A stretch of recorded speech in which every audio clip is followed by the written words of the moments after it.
Við ætlum að byrja á að bera saman textann sem þið fáið til að vinna með og fullunnu ritgerðina. Textinn, þetta hérna er sama síðan. Þetta er forsíðan eins og hún verður þegar við erum búin að gera allt sem við þarfum að gera. Hérna er bara textinn alveg hár. Flettum niður, þá sjáum við hér ekkert efnisyfirlit, bara fyrirsögnin fyrir það. En aftur á móti er hér efnisyfirlit eins og það mun líta út. Og síðan kemur textin hér bara allir í belg og biðu. Og hér er komið ákveðið útlit á hann. Það er komið fyrirsagnir. Þarna neðar erum við fyrirsagnir og undirfyrirsagnir. Við erum búin að breyta textanum þannig að það er inndregið hérna í öllum málsgreinum nema fyrir fyrstu. Útskýrir betur hérna reglurnar í kringum það. Við erum búin að setja hér inn undir. Textið sem lítur svona út hérna niðri.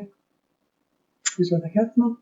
Hann verður hér og setja hér inn skýringatexta, það er meðalmálsgrein með svona tölur hér og við erum búin að setja hérna heimildaskrá.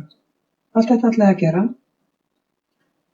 og er í raun og veru allt mjög einfalt. Já, og eitt sem ég glemdi að segja ykkur er að við ætlum að setja líka hérna síðuhausa og blaðsíðutöl.